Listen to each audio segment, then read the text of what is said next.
More Division 1 plus, everyone. Team Ash against Team RageQuit. I don't think that we have to really go over what exactly Division 1 plus is anymore.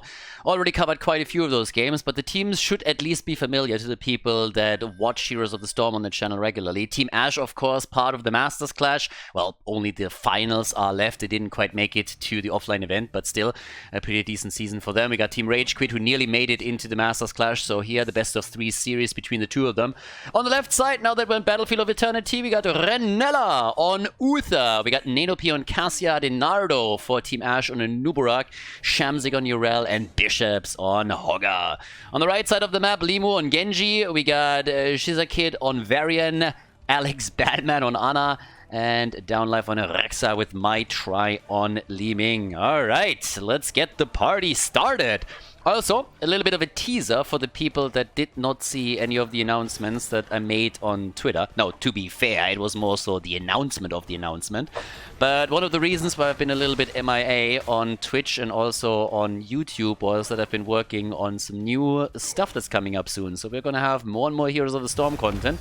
Going to be announced at the beginning of next week, and well, guys, just let me put it like this, I'm hyped for it. So there's a lot of cool stuff coming, especially after the Masters Clash is over. Masters Clash finals, obviously, starting soon. Some of the teams are starting to travel to Paris at the beginning of next week. And then at the end of next week, we're going to have those matches starting up. It's going to be pretty cool. Obviously, going to cover all of that as well. But there's going to be more Heroes competition announced in just a bit, and it's gonna be awesome. So either way, with that, we now have a little bit of a chase going on. It seems like both of the teams are absolutely willing to dive into enemy territory to try and get the first kill here. Renella with a money pick, me likey, and we got on level 1 the flare for Rexa. So pretty sweet setup here. It's kind of funny to actually see Genji. I mean, generally speaking, I really enjoy Genji in the game now because it's not quite the norm anymore. Back in the days of HGC, that was of course a very different situation where Genji was pretty much part of every single lineup that you could possibly see. So it was kind of nuts. But right now the situation has changed for sure. It's more of an oddity at this point. But they're actually pushing the bot lane quite nicely. It was a switch between the camps. Bot lane was taken by the blue team, and up at the top side, it's Team RageQuit that came in. Talking about Genji, he gets stunned, but Ana is there and comes in with a big healing again. The Overwatch character advantage is definitely in the hands of Team RageQuit. No doubt about that. Well, and at the same time, we now have still both of the teams just going through the motions, honestly. The first objective, that's definitely going to change things a little bit. 15 seconds until it gets announced, but already the kill opportunity, and thanks to Hogga and him blocking the path of Varian, they're able to lock the first one in just before the level 4 abilities popped in. Now, of course, Taunt is ready, and we can see those plays around Varian and his CC. The Hunter-Gatherer is also available right now. And with that, we have the objective popping up. The teams are making their play for the Shaman and trying to set that up too. Alright. Top side, a bit of extra damage against Shizakid here on his Urel. He's not really phased about any of this. And down at the bottom of the map, they opened the entire wall up. So good opening for Team Ash. But of course, the Immortal is going to tell us a lot more of who's going to take the lead over here. But well, as it happens, we are seeing that little setup at the bottom of the map favoring the red team a bit with the initial damage. They come in and they drop it by roughly 25%, so good for them. They still need to keep Varian alive. He just came back, comes in with a taunt, and they're going for Bishops. Hogga already taking a ton of damage here. Bishops low, the combo hits, he's nearly dead. Genji, they can't close it, and instead the turnaround of Nuburak. Denardo diving into the choke point and eliminating Genji. He needed healing and he didn't get it. Ana sitting in the back trying her best, but it just wasn't good enough. Very, very well done. Really sweet play here.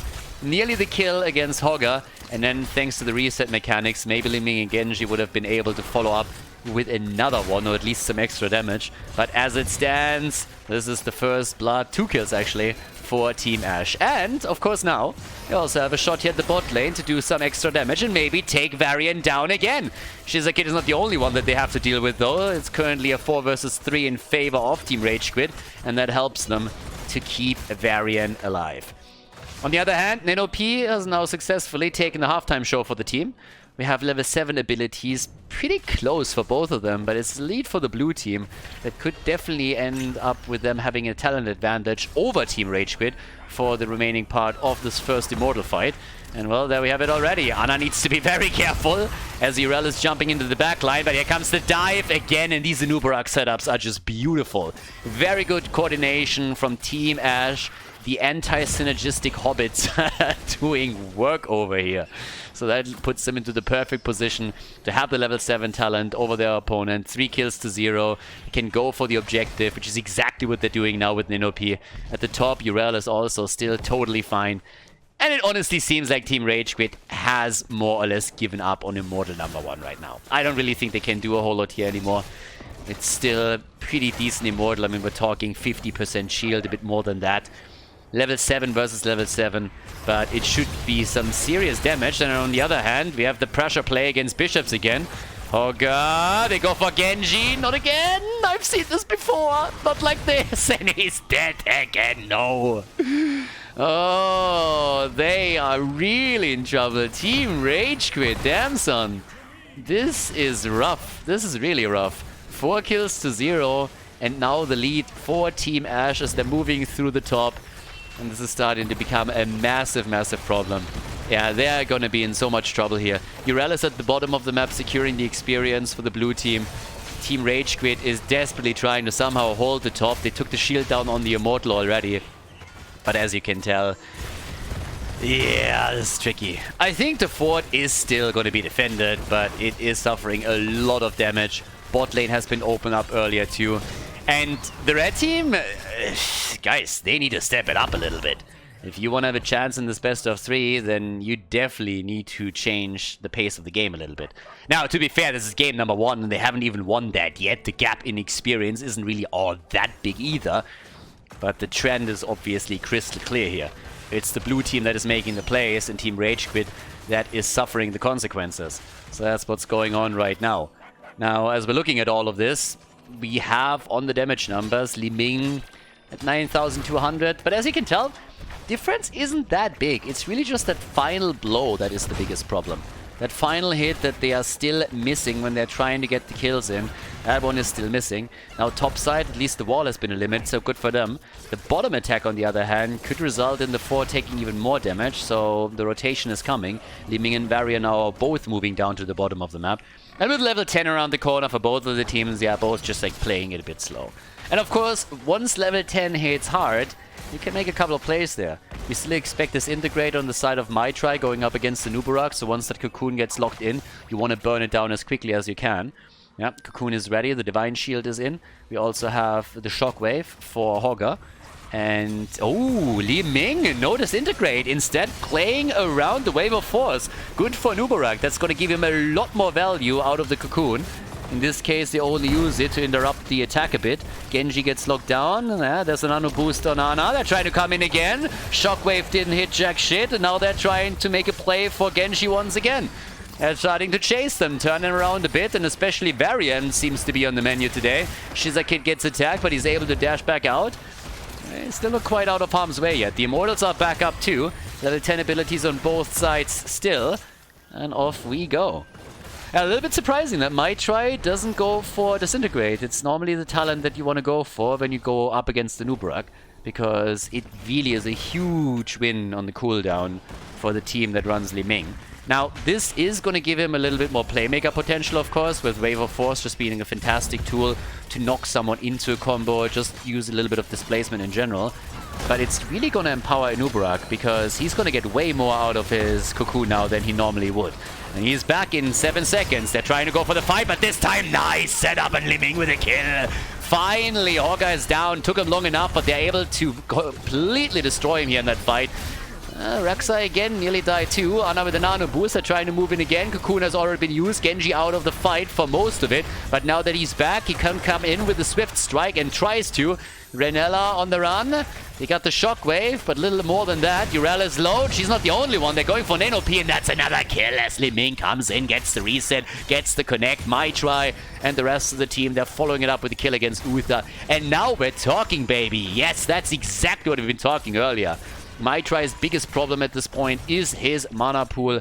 Fairly low on that, but the 3 kills that they just secured bring them, I mean, more than bring them back into it. Now, damage at the top fort is inevitable thanks to them moving the wave in. Now they can focus onto the Immortal. The halftime show has already been won. Fantastic play from Li Ming here in general. 22,000. She's nearly leading the damage charts. Cassia's a bit ahead, but she's the only one.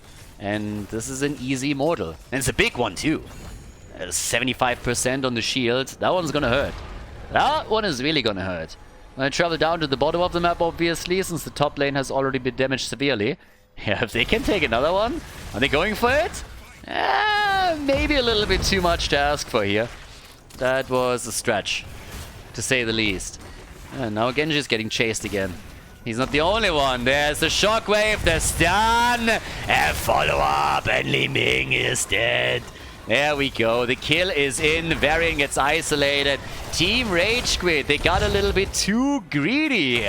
Yeah, they wanted too much here. They had the Immortal and they just didn't have the patience to play around the objective. They were hoping for an additional kill before they moved to the bottom of the map.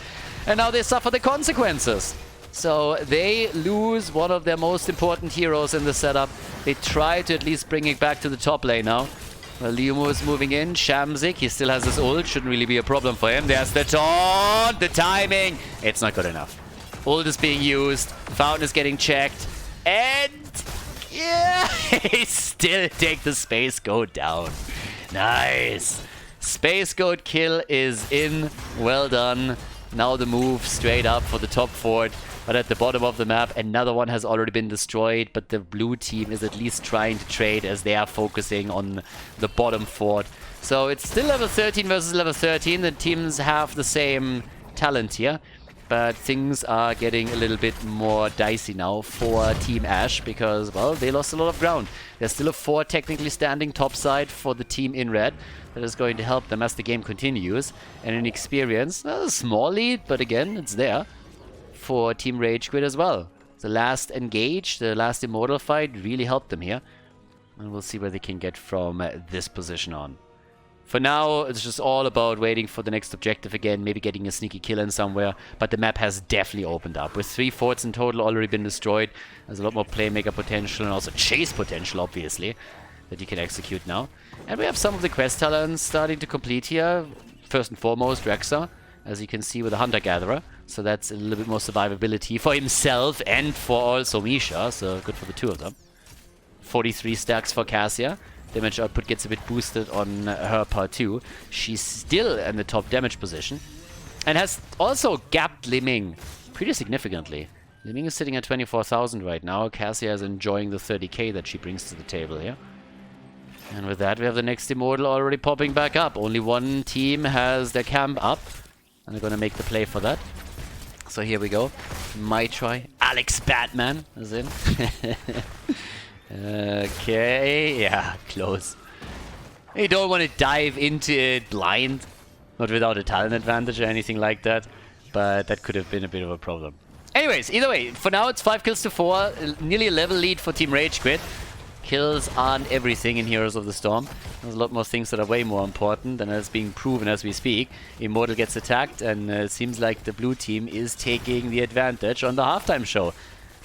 Not by as much as I thought, honestly. Alright, still pretty impressive. I mean, that's 1,500 gap in HP, so significant, but not crazy. Roughly 10% advantage for them. And with that, the threat becomes the level 16 talent that we could see for Team RageQuit. The question is, how do they play? They're trying to soak up the experience at the bottom of the map, and the blue team is obviously very, very interested to force the fight before that happens. But the red team is keeping them at bay. Shots are fired consistently, especially with Varian coming in for the taunt and Li Ming attempting the follow-up. Shouldn't really go in too deep. Li Ming is of course great for the stalemate because she can YOLO the ability out, and then Team Ashe is faced with the decision of whether they want to soak the damage with the champion, a hero, or with the Immortal itself. And currently they're siding in favor of the Immortal, which is slowly going to whittle it down. But look how small that gap is to level 16 talents for Team RageQuit. That's what they really want. And there it is. The talent advantage for the red team. Good stuff. The final cut is in. Hello, Dignitas. And with that, the big opportunity here. Ah, well, this isn't Sky Temple, to be fair. The big opportunity to make the play. So right now, honestly, this has to be an immortal for Team RageQuit. With the talent advantage, I mean, are you kidding me? But then again, Genji gets already attacked. There's the cocoon, and he gets burned down immediately. An attempt at countering the nano boost, but the entire team was ready for it. Burned the cocoon down. So Li Ming enjoyed Ana's ult a bit longer. Could not really follow up on it too much. But here's the attack against the immortal once again, and Cassia is dead too. Yeah, so is Urel. 2 are down, the rest is low. Bishop is in trouble, likely gonna fall. He goes down. Enubarak also gets the shield. Genji! Cooldowns. Uther is dead. Genji is likely gonna survive. Scratch that. Someone went too deep. But it's still 4 kills against 1, so I call worth. But it was just beautiful how he was desperately attempting to wait the cooldown out so that he could move back out. And yeah, it just didn't work out that way. Again, he distracted Enubarak. That's what he really wanted to do, right? Sacrificing himself for the team here. Now that we got Epicenter also in, we have the level 16 talents for Team Ashe. And they're back for the defense, but it doesn't really change the fact that the Immortal is just shelling the shit out of the bot lane. And at the top side, we have Rexa doing work too, so both of the walls will fall. Main question is, can you take one of the keeps down? And so far, I would answer that with a clear no. Depends a bit on the defense now, because if they want to save that keep, they really, really have to work on the Immortal HP. But half the team is still chasing. They're still hoping for another kill, and they should get it, at least against Ana. Ana is low, and Ana is gonna go down. Oh, yeah. Where's the jump? There it is. Goodbye. Mitra is trying to go for the counter kill, but he can't. The keep has been abandoned, of course, as you probably guessed and saw on the minimap. So now keep down on the side of Team Ashe. It's a pretty fun one, honestly. For first game, this is pretty good. A lot of back and forth, and even the core is going to take some damage. I mean, even that's happening. It's not going to be too much, I suppose, but still, they're going to suffer at least some. And yeah, a bit more than I expected. 30%, damn son. 70% currently on the core, and whew, that one hurt. But the game is not over yet. The gap in experience, on the other hand, hasn't been closed. Far from it. We have still an entire level between the two teams. And Team RageQuit, if you think about how this game starts, it's actually pretty impressive. They were behind by quite a bit. 3 initial kills for Team Ashe. I think it was a 4-0 kill count at some point, right? And now they are looking at a very, very good spot. So if they hit level 20, if they get the Storm Talons for the next objective, it's going to be an uphill battle for Team Ashe. So yeah, it's going to be real, real tricky here. Now, we have a couple of camps up that the teams can go for. Currently it's a 5 versus 5 on the map. For Team RageQuit, the ideal scenario is to wait for level 20 and then play around it. All depends on the spawn time of the Immortal itself and how much you can soak here. The poke against the fort is at least dropping this one, so that helps a bit.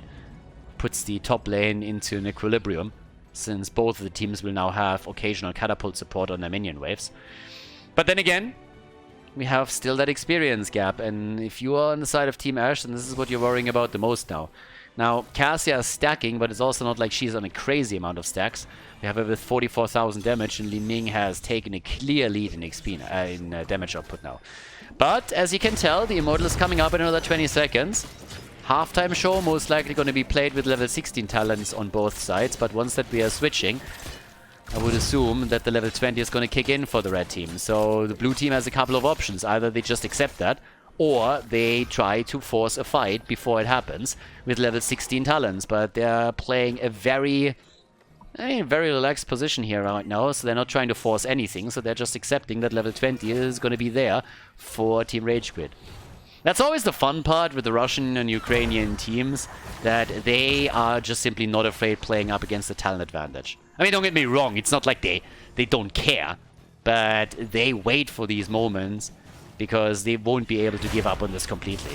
Then again, Uther getting caught like this is definitely not helping their case. The Divine Shield is keeping him alive, and things are falling apart quickly now. Without that safety net, they're losing way too much here. Genji is dead as well, and they can't take Uther down. Damn, so it's a trade. At the end of the day, it's a trade. Storm Talons are in. Camp still at the bottom of the map, but as expected, we now have the hit points dropping very, very quickly on the Immortal. So that's happening as we speak. And up at the top, they're still attempting to guard this a little bit. Look how much they have to gap in experience in order to make something happen here. It's just too much. It's honestly just simply too much. I don't think that they have any chance of making plays there. That's just not gonna happen. So right now, half a level is still missing. Bishops! And he's able to get away. Yeah, but they try to defend, and if they are re-engaging into that fight, then they're gonna get slaughtered. I mean, this just doesn't look good. They will be able to get the 20 for the defense, but this is going to be a massive, massive immortal if they can't do anything about it in the actual fight. I mean, we're talking 75, 70%, and that's just too much. Yeah, but there's no defense being set up, so they're trying over here. 20 is coming closer. Genji is back. It's a 5 versus 5 on the map again. So they're coming back into play here, and they are looking for the fight. The taunt is ready. Red team should be very interested in going for battle, but some of the cooldowns have already been used on their 10s and 20s. Shizakid is in trouble. Is Team Ash bringing this back, really? They're looking for the fight, they're looking for the battle, and the Divine Shield saving Cassia. Misha down, Genji on the run, Hoga gets dropped, and there's the 20 finally with a rewind. And also the survivability for Renella on Uther coming straight in here with the redemption. So yep, there it is. Gets his revive. 20 versus 20, but 5 versus 4. Yeah, and that's the kill against the Nubarak that is likely going to put the nail into the coffin. That was a real solid one here. Another kill follows as Urel gets dropped. And the 5-man wipe is incoming. Uther is down. They can even go for the 6th kill, I suppose, because he's gonna pop back up. But with 70% on the core, it's of course inevitable that Team RageQuit is making a play for it to lock in the first win in this best of 3 series at Division 1+. Nicely done.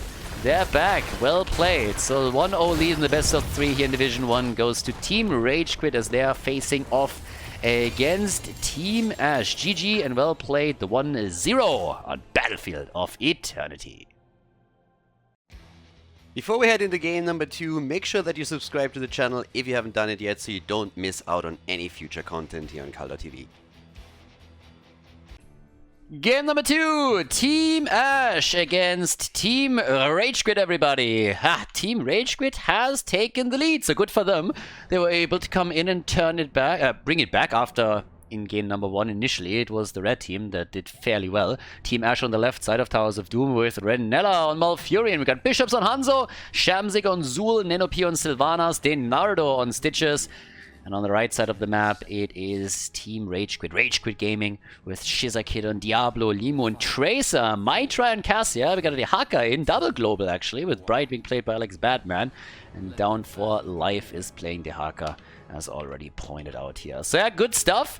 We're off to another great game potentially. First of all, we have the Stitches into Malfurion combo with even Roots, not Roots, but the Prison coming out from Zul. So there's a lot of lockdown after a successful hook, which is going to be kind of nice. First and foremost, we're starting things off with the patchwork creation as so often. So good for them here. And Stitches, again, always fun, even though in the last patch he's been changed a little bit, mainly nerfed. This is just saying, guys, we didn't want to make him that tanky, but he's still seeing quite a fair amount of play, which of course brings also a lot of champs, heroes back that you normally want to see with him, like Malfurion, to make sure that those roots are in play. We pointed Malfurion out in, just especially in the Korean tournament, just to highlight a little bit the differences obviously in meta, but also to just tell you guys how much more of a priority Malfurion has in the Korean scene compared to what we're seeing in Europe. But he's been popping up a lot more now here too. Tracer is always kind of fun as well. For her, a little bit sad that she doesn't get the Malfurion support, since the heal over time for Tracer and the overheal that this results in is really, really helpful to make aggressive plays when you can set it up properly. All the way at the top, Shizakid now, still going for the rotation. That's obviously a beautiful thing if you have Zul. The wave clear that he brings to the table is always out of this world, and that immediately means that you are having a lot of good tools at your hand that you can use to put the pressure on the waves, on the lanes, on against your opponent. That rotation, the Haka just simply can't match it that easily, so we will see continuous heroes of the red team split off the bot lane to make sure that they're helping out and that they're not getting pressured too heavily. But again, we're jumping ahead a little bit here. At this point, Stitches gets attacked. He already had a few hook attempts, as you could see, as the teams were both going for their pumpkin camps. Still early in the game. Good stacking. And Tracer goes down. Hanzo. Nice. Locks the shots in. Might not be the only one that dies. They're going for... Bishops, and there it is, the counter kill.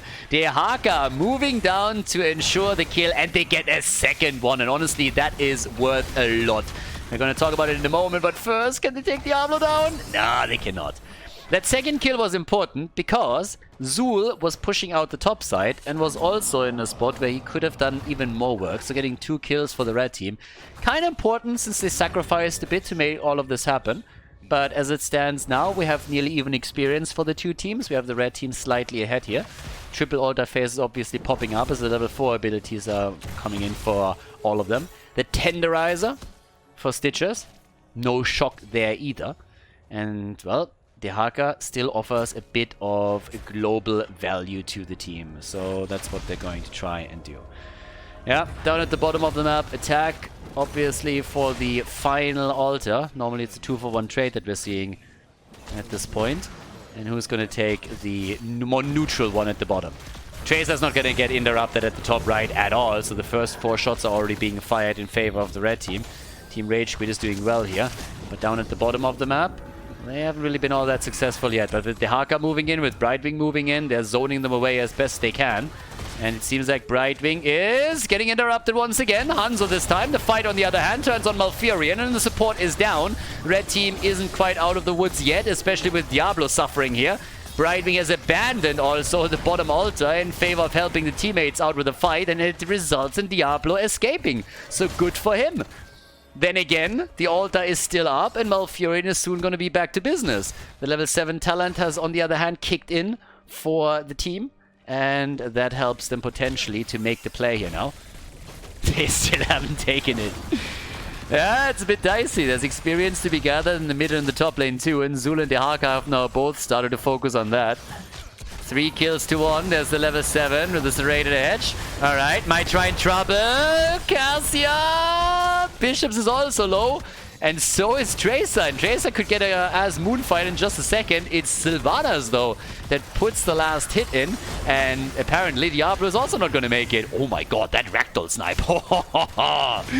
Yeah, Diablo got his ass kicked multiple times there, apparently. He gets kicked towards the other side of the map. And just as it happens, it's the blue team with the 2 altars. Nice back and forth. 3 kills against 3 kills. Another drag topside. Down for Life can't put enough pressure on Zul to seriously threaten him. But with the 2 kills at the bottom of the map, the blue team has now also been able to move in and steal the pumpkin camp away. Great start. Really good start for Team Ash. Now Cassia is still stacking, and considering that we're 5 minutes into the game, it's not really too bad for her. 34 stacks are pretty decent. Want to keep that pace though. But Bishops, yeah, the helping hand. And even the root on the ground by Malfurion, laying down the lawn and just telling everybody, get off my lawn! Hibbity hobbity, stay off my property. Get rid of this one and don't follow Hanzo, because this is private property right here. Nobody dared. And just like that, they are all good. So, now with all of this said and done, we got level 10 abilities popping up next. 36 to 32 points on the core. 38 stacks now. And decent. Nothing crazy. But Cassia, of course, we always have to keep an eye on her. Once she scales into the late game, that's going to be pretty solid. And huge damage numbers, potentially. Already sitting at 17,000, but Hans is a little bit higher. Nice drag again. Not into tower range, though. Tried, though. Putrid Bard is in. Combo, of course, potentially now with a Hanzo arrow into the Diablo Apocalypse. There we go already. Shots are being fired. And can they get Stitches? No, they cannot. The hook then again connected. But I don't really think that Diablo is going to be threatened by this anytime soon. Zul also with the Poison Nova. Dehaka again going topside for the experience. You can really tell that things are starting to heat up a bit. Team RageQuit wants to finish this with the 2-0, obviously. Again, best of 3 series here in Division 1+. Single altar now up on the map. could equalize the score, or the blue team takes an even bigger lead now. We'll see. There's the hit, and the Haka goes down. The Poison Nova, it hit hard. Diablo with a combo and the kill against Zul. Great play by Shizakit here. Taking Zul down, no problems. Pretty awesome. Yeah, and, well, what else are they gonna do here?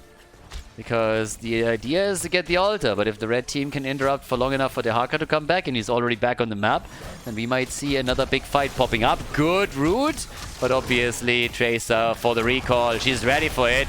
They're trying to put the pressure on Malfurion. Renella moving out of the fight, and they're still pressuring this out. Arrow! Nicely timed! And Tenado misses the target. Uh-oh. Uh-oh, he's in trouble too. Gets body blocked and dropped. Stitches dead. Poor Stitches. Gets eliminated. 36 to 32 stacks now. And, oh, there it is again. They're coming in. And that's the hit against Dibbles. He's dead. Of course, he has the souls. Gets reset there. And comes back quickly. But there we have it. Shamzik already. There we go. Boom. Shots are fired. And they are continuing to extend the lead. 36 against 28 points now. This is the comeback map. Always has been the comeback map in Heroes of the Storm. Map control is everything. If you accomplish that later on in the game, you can always bring it back by simply converting some of the bell towers over and then make your plays. But we haven't really seen that just yet. So instead, what we're seeing is the fight right here. They're doing what they can to just bring some pressure onto the bot lane with the pumpkins, trying to convert this over, of course. They have the early level 13 that might help them too, but it's just a small gap that's unlikely.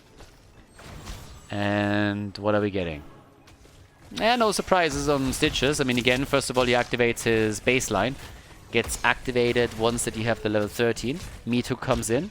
Well, so we get Remorseless for Sylvanas. Experience gains, just to give you a bit of an idea.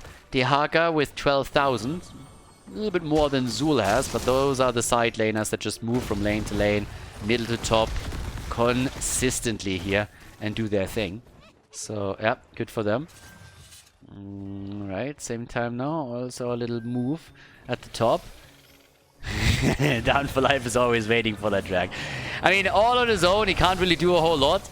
But down at the bottom of the map, if he's able to make a good tunnel happen and then gets the connect, he could really prep the next kill. Tracer at this point, looking at the damage numbers, is sitting at 15,000. It's Cassia that brings in most of the pain for Team RageQuit. 29k for her. But look at Hanzo, that poke damage that he has. A lot of it, of course, just stat buffing, but still, nice combo. Once more by Shizak, his second kill that he sets up with his Apocalypse. And this was just clean, absolutely clean. Good APOC combo by him. It leads to the kill of Sylvanas. And this is exactly the kind of plays that they need if they want to win this one. So now the channel is through. Zul still puts on the pressure at the top, but the Haka is matching him as best he can. That's 6 kills to 5 now. They are really evenly matched. I like this. I like this a lot. It was honestly quite a bit of a surprise that RageQuit Gaming didn't make it into the Masters Clash. They were incredibly close to qualify, but I think they just missed the cutoff. I think they were ranked 9 or 10, so they didn't quite make it into the top 8, but only by a couple of points. Shamzik. Okay, the Valkyrie might not have really been on point, but as long as they get the kill, that's fine. The problem is that it seems that Zul is getting away. Drop the poison over. All of a sudden, everybody is low, and this might turn. This might turn quickly. Tracer already has to move out. There's the hook. Brightwing in trouble. The fruit fly gets chased. They want the kill, and they get the kill. Exterminators are in. The fruit fly infestation has been eliminated, and it's a triple baby. They get 3. The big hits coming, and that opens up another pumpkin move. But check this beauty out. That was really, really well done here. So yeah, crazy job by them. 3 kills in total. Solid performance by them. Alright, so now the big fight for the bottom of the map, as they're starting to take the bell tower. And that is an easy one right here. Yeah, that's a huge amount of pressure that they have. With the bell tower conversion at the bot lane, the most important lane on Towers of Doom, you can execute a lot more pressure plays because you can push pumpkins into the dead zone. Okay. So with that, what else are we getting? We're currently already up at the top. Shamzik sitting tight, still pushing this out. Double altar phase with 10 altars, or 10 bell tower, with the 5 points on the bell tower. It could be 10 points off the core. That's what I was trying to say. Oh, that's an expensive interrupt. That's a really expensive interrupt right there. Oh, Dehaka, no! He moved into the hook. 5 shots are fired. Tracer isn't here. She's dealing with the bot lane, where the pumpkins are moving in through soon. Triple connect against the setup of the red team as they're trying to defend, but I'm not really sure if they can go for the channel. This is always such an awkward one to fight for. You have to invade enemy territory, and that's not really all that easy. Tracer has to take the pumpkins down, which means that the blue team is, of course, emboldened again at the top. They're trying to go for Dehaka, and they nearly get the kill. The level 16 also helping a lot for Zul. And now, yeah, they are even going for the next hook, nearly landing that, but they get the channel, and that's another 5 shots fired, and the gap is widening quickly. 32 points against 18 now. Yep, 32 against 18. Bot lane pressure still on. 58,000 damage for Hanzo. Oh, another hook! Tracer's able to get away, but they are in trouble. And it's really tricky, because normally they were always trying to match Zul by moving another hero up to help Dehaka out every now and then. Right now there's a full-on siege at the bottom of the map against the bell tower, and the blue team is just trying to control it as best they can, and of course go for camp after camp whenever they pop up and are off cooldown. We have a single hero in the entire game that hasn't died yet, and that's Cassia. So good on her, 41,000 damage. And even diving topside in an attempt to take Zul down, that would help them so much, because it would relieve the pressure from the mid and the top lane, give them a little bit more wiggle room and freedom for the next objective, but also to take back the bottom bell tower, since they're realizing right now it's super tricky for them to do that, while the blue team is holding on to it with 4 heroes, and Stitches being one of them. One step out of position and the hook hits you hard, Malfurion follows up, and you might just lose another one. 74 stacks. Cassia is in a pretty decent spot. I mean, this is honestly the hope of Team RageQuit, to get her into a position where she can just absolutely drop the damage in the team fights. But now with the triple altar phase, this could be a disaster. I mean, 2 channeled by Team Ashe, and all of a sudden Team RageQuit is down to the single digits, which you definitely want to avoid here. So, well, there it is. Ashe play at the top. Yeah, they do what they can here. But they're also going to sacrifice the position at the bottom of the map now. I don't think that they can fight for that bottom altar. Yes, they're attempting to sneak in the top left, aren't they? Yeah, that's not happening. I don't see that happening for even a second. So now here's the problem. 1 is channeling, and here's another 3. So technically, if you get 2, that could end the game. Dehaka is now moving in. Pumpkins! And they stop them just before they move in. 3 shots fired by the red team. They connect. Stitches gets the channel through, and it's single digits on the core for the team in red. Yeah, Team Ashe is trying to bring this to game number 3, and currently they're looking good. They're doing as well as they possibly could here. I mean, half a level until 20.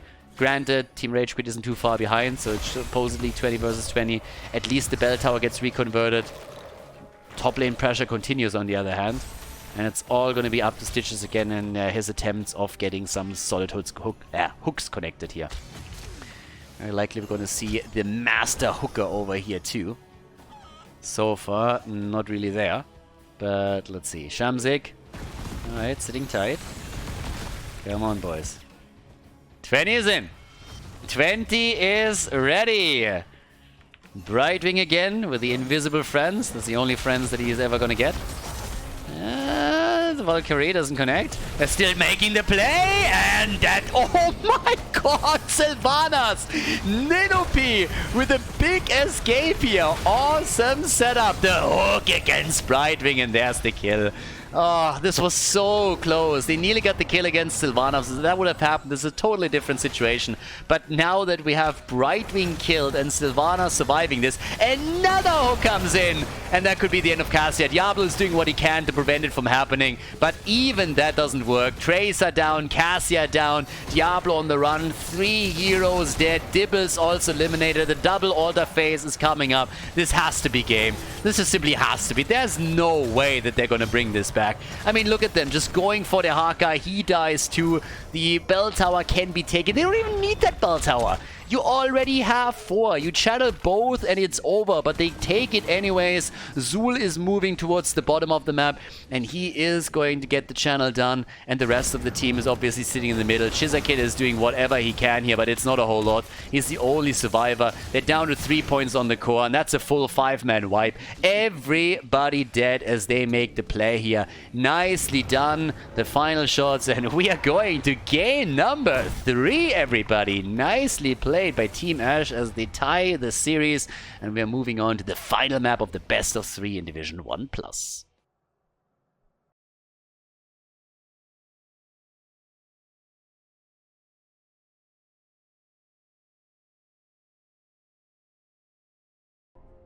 Game number 3, Team Ash against Team RageQuit, boys and girls. Let's go, the final map.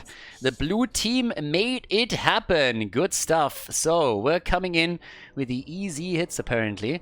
Team Ash with the 1-1. And again, with the Stitches combo. This time with the Anduin follow-up, apparently. So, we got on the left side for Bishops, Junkrat here on Tomb of the Spider Queen. Nanopi with Vala going into the multi-shot build. Renella on Anduin, Shamsig on Leo, and Denardo is playing Stitches. Right side of the map, Anubarak this time for Shizakid. So, they faced off against Anubarak on Battlefield of Eternity, our first map. Now they play the setup themselves with the Malfurion follow-up on the route. We had Limo on Genji, Maitrai on Chromie, and Down for Life playing Hogger. There's some solid single target setup that we have for the red team. Now, who will take the victory? It's a best of 3 series, as explained earlier. We have with the deep breathing on level 1, Chromie trying for some extra single target damage here, of course, as well.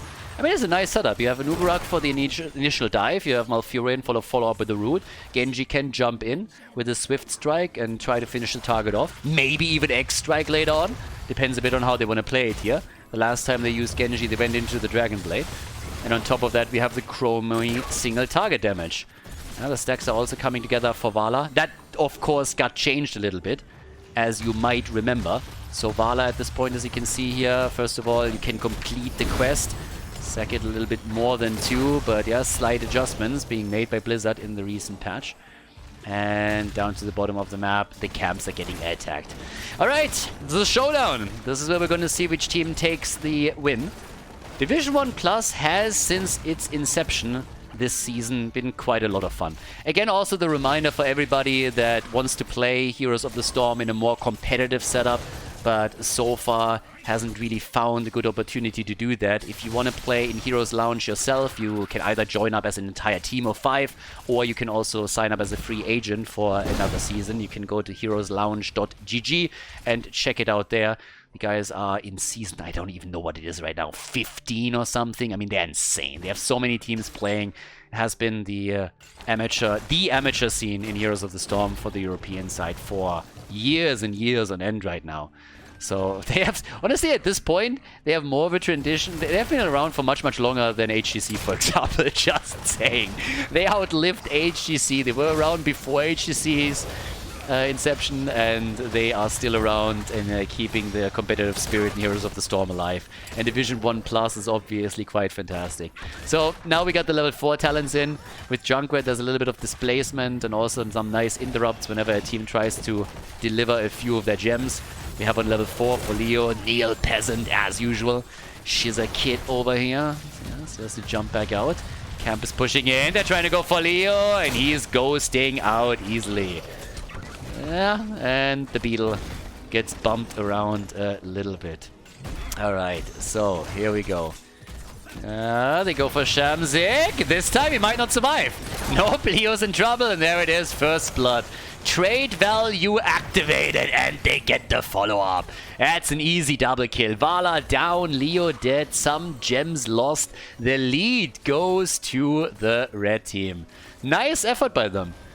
That's obviously a little bit... I mean, they are kind of the underdog here. As I explained earlier, Team Ash participated in the Masters Clash. They're generally the team that you would expect to do a bit better here.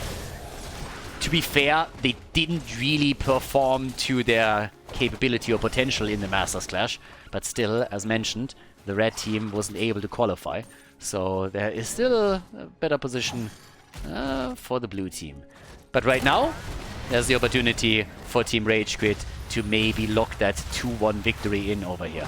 But again, we're jumping ahead of ourselves just a little bit. So far, we only saw 2 kills. And as expected, well, as already witnessed in game number 1, things can change very, very quickly here. The good news for the red team is that they already delivered 28 of their gems. Not everything that they're holding in the inventory here, but at least a fair amount. With level 7 in talent, we're seeing the Dragon's Breath setup continued a little bit more. The Möbius loop is now in play. We also got the Augmented Guard once again. Quest completed for Vala. Of course, she continues stacking here.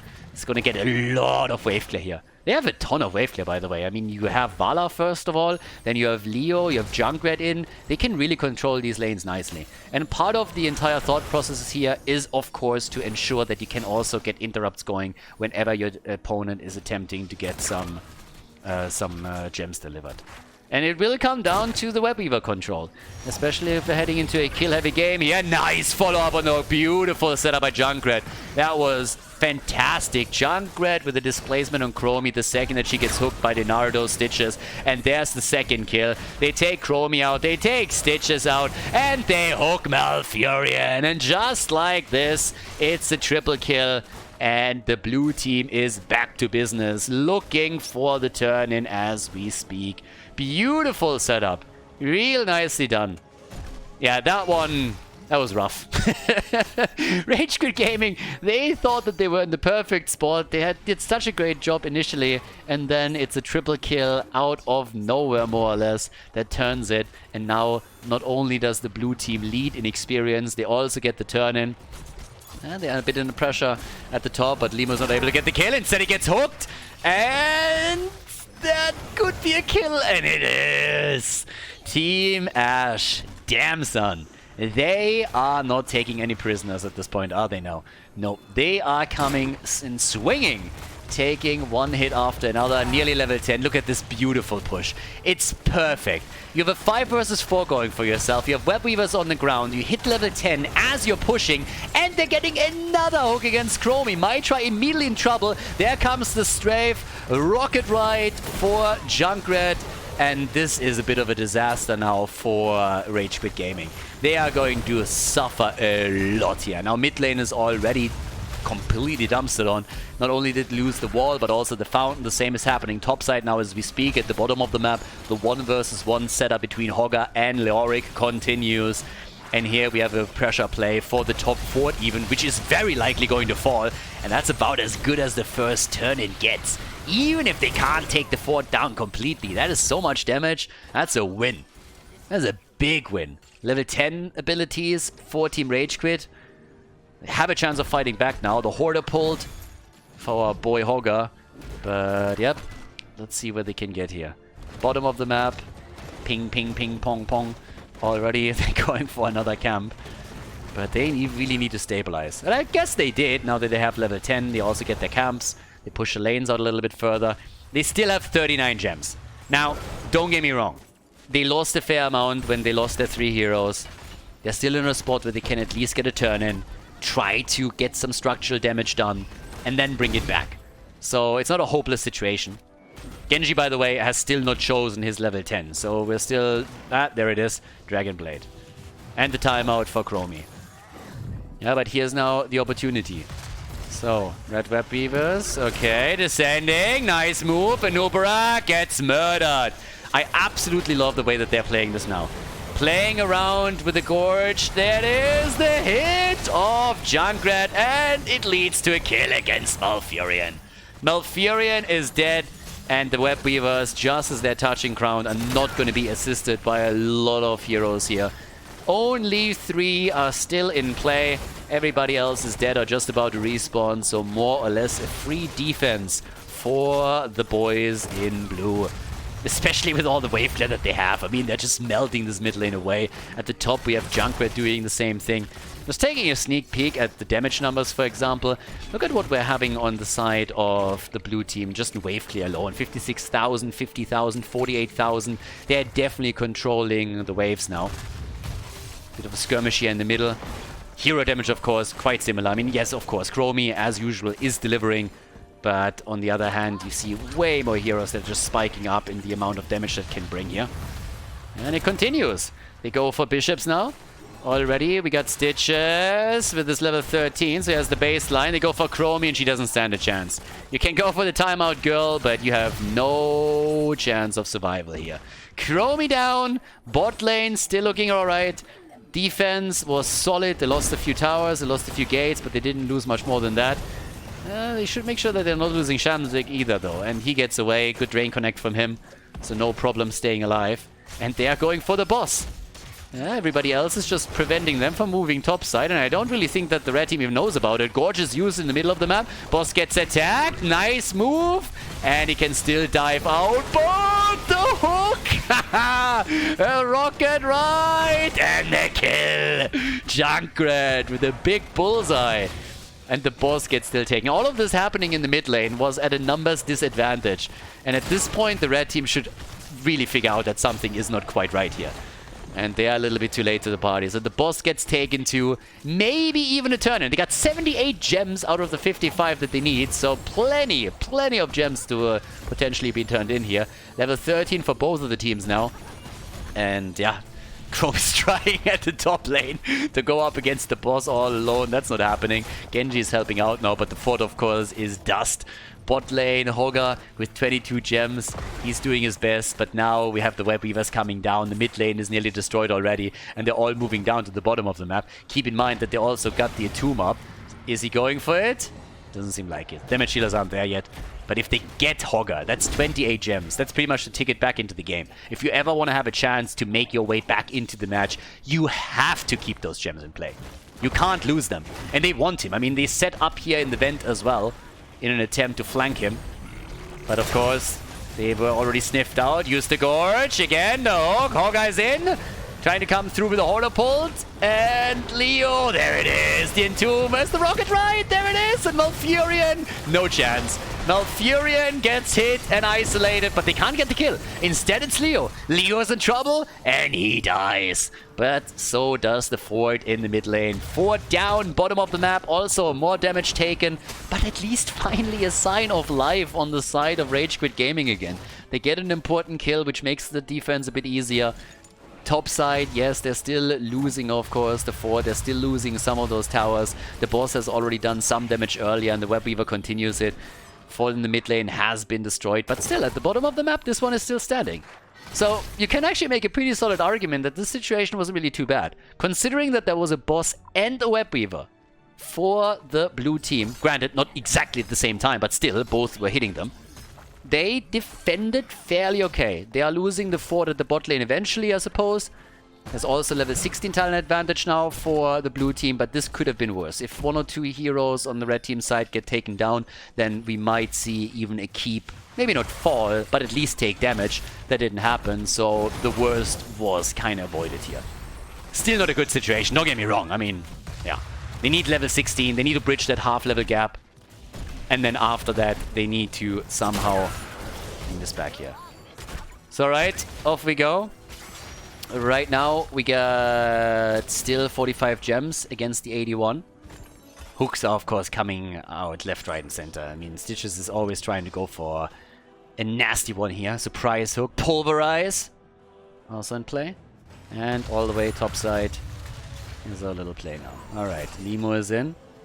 Already making the moves. Interrupts, yeah. Where's Junket when you need them? No grenades here. Temporal loop, Stitches, and oh, there it is. There's the kill. And if they can guard the gems, yeah, they can guard most of them. Nice. Also, Hogger's in trouble. Yeah, that's not quite what he wanted. Hogger down, baby. And the fight for the turn-in continues, with the fort at the bot lane still being in play. My try gets caught by the Entomb. Yeah, but, well, here comes the bullseye, and bam! With the temporal loop already baited out thanks to the Entomb, there was no chance for her to dodge it anymore. Should have gone for bye-bye. Clear bye-bye game. Kappa. Kappa, kappa, kappa.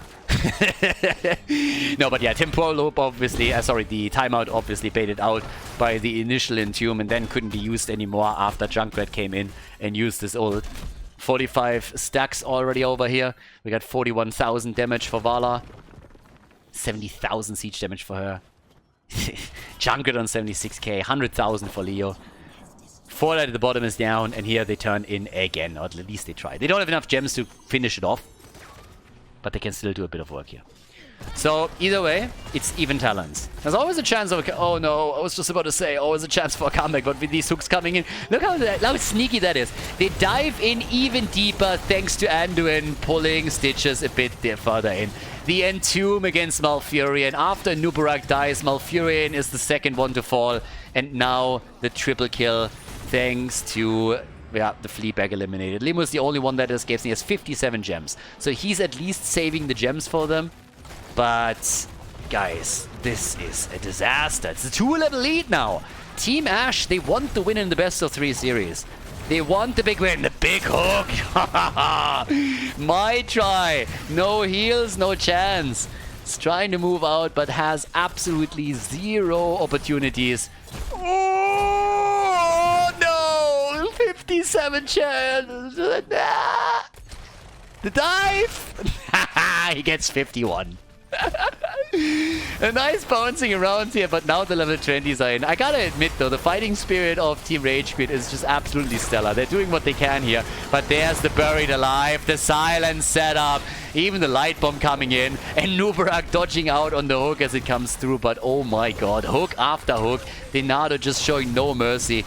And here he comes once again with keep is down. Yeah, that's a hit. No, it's not. Junkrat is trying though. All he wanted was the rocket. All he wanted was the rocket, and he is going straight back. But that's 15 kills now to 4. 15 to 4. But Leo, trade value? Nah, not this time. Not this time. No trade value over here. Keep already down, and a 3-level advantage. Oh boy. They still have gems though. They still have enough gems for a turn-in. Another hook. These follow-ups are awesome. Look at this. Junkrat just providing kill opportunity after kill opportunity, and then another Entomb. The buried alive with a kill against the Nubarak. Chromie, no chance. She goes down too. They chase Genji a little bit more. The drain connects. Genji! No! He might survive, but I don't think the core will. Only Genji and Malfurion are still alive. And he actually got him. He had to dive out. There was no more room left for him. And that is how Leo takes down Genji as the core gets attacked. And this is some seriously awesome play by Team Ash. Nicely done by them. They're able to take the victory in game number 3. Yeah, they lost the initial map. They brought it back on the second one. Towers of Doom ended in their favor. And now the Junkrat connect towards the end on the core here. 19 kills against 4. The 2-1 victory in the best of 3 here in Division 1+ for Team Ash against Team RageQuit. Pretty solid series. Nicely done.